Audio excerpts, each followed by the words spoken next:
Celebritology readers. Can you tell people why you're here? I am here. They said that the lunch was free. No. The Washington Post was kind enough and crazy enough to invite me to come here, I think, just to speak on a panel, to give a bit of a different angle as far as what happened in the Gulf, and also too just to catch the ear of maybe the youth and see what's really sort of going on in the undercurrents of where people's heads are. What are the questions people are asking? What are solutions that we can come up with? And sort of, I guess, maybe as a barometer to see where, just a different angle. It's, you know, I'm not a politician. I'm in the entertainment world, and I think it's a good idea to actually see where the youth of America, where their heads are, where they feel as if we should go, and to sort of start helping them figure out that there's a way, if you educate yourself, that you can start to distinguish what the problems are, and where to go with them, how to help. I was reading your Twitter feed last night, and you said something that suggested you were a little bit nervous about coming. Are you nervous? No, I thought I'd be sort of, you know, biting my nails, but I was just chilling. Okay, all right. I think this environment, by virtue of the fact that it's not, you're not in the White House. You don't feel this sort of,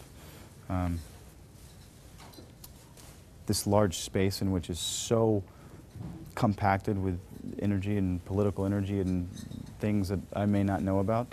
This is a really great, calm environment, but I thought I'd be nervous, but I'm not. People in DC you can make me nervous if you need. No, I don't want you to be nervous. You don't need to be nervous. No reason. You know, a lot of people follow you on Twitter, and you know, as you said, you've been tweeting about what's been going on in the Gulf and trying to raise a lot of awareness. And I don't know if you can gauge this or not, but do you get a sense as to whether your followers and your fans, if any of them are taking action as a result of what they're reading? They are taking action. It's actually kind of amazing, and I've been really thankful and really humbled by the fact that this Twitterverse and my fans have gone above and beyond the call of duty and inspired a lot of people around them, myself included, and really have. They've been organizing fundraisers for things like the National Wildlife Federation. I mean, these kids, you know, 15, 16-year-old kids in school were on their summer break, actually getting together and raising money for these causes. Really, really cool. I mean, it blew my mind.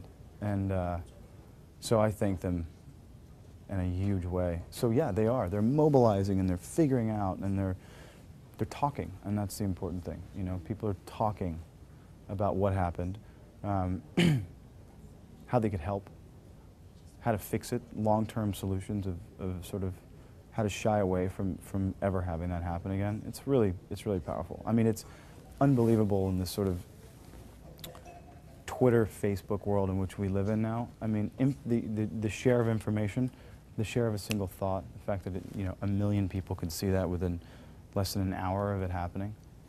It's pretty cool. It's pretty cool. Now, anybody who gets engaged in social political issues and is from Hollywood always gets this question, so I'm going to pose it to you too. Shoot. Would you ever consider running for office? I would never, in a million years, consider running for office. Because,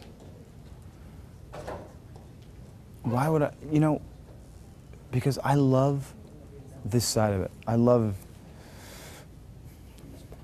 being able to wake up late sometimes if I have to and not have the weight of the world sitting on me, to not have a chief of staff who needs information from me or decisions from me. I just don't know if I don't think I'd be good at it. Really? I don't think I'd be good at it. You know, I wrote a post when... I respect them and I appreciate them, but I just don't think I would be good at it. When Wyclef looked like he might run for president of Haiti, I wrote a post about other famous people who should consider running for office, and you were one of the people. Oh, wow. So, just what if I could run for, like, I could run for, what about like White House janitor? I don't think you have to be elected. You could just apply. I'll apply. I do want to ask you a couple of pop culture questions, if I may. One of which is, you're apparently the sexiest beast in America, according to Entertainment Weekly. And you beat, your character anyway, on Vampire Diaries, and you beat Edward Cullen, which is amazing given all the fervor around Twilight. Were you surprised by this honor? I was really surprised, and I thanked the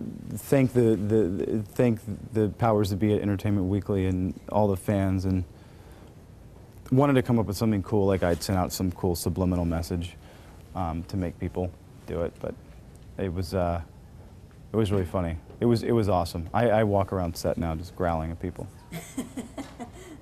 And in terms of your work, you know, people know you for Vampire Diaries, obviously, but they also know you for Lost. When people approach you now, What's that?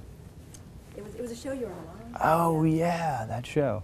Do more people approach you for Lost, for Vampire Diaries, or is it really a mixed? It's pretty 50-50? split down the middle.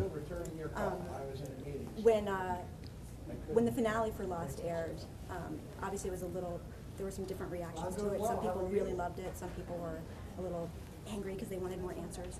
Did you get any fan feedback from people, and how did you personally feel about the finale?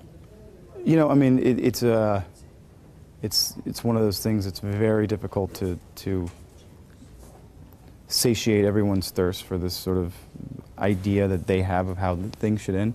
I think that it gave, to the credit of the creators and the writers, it neatly put all in an emotional package, this really beautiful sort of end to this long journey. And I think it did the characters justice, I think it did the story justice. Boone smiled for once. That was cool.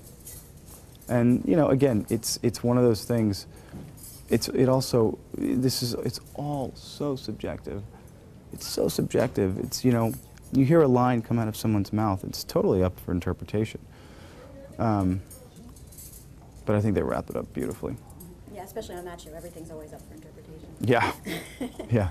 And my last question for you, as you're shooting in Atlanta, which is not very far from DC, No. do you think you'll be coming to DC on a more regular basis, you know, to get engaged again in other forums on this, on energy issues? If I would love to do that. I would love to come back on other energy issues. If they don't kick me out today, if they let me back in, I will definitely come back. All right, well, let us know when you do. I will, for sure. Thank you. Thank you. Thank you.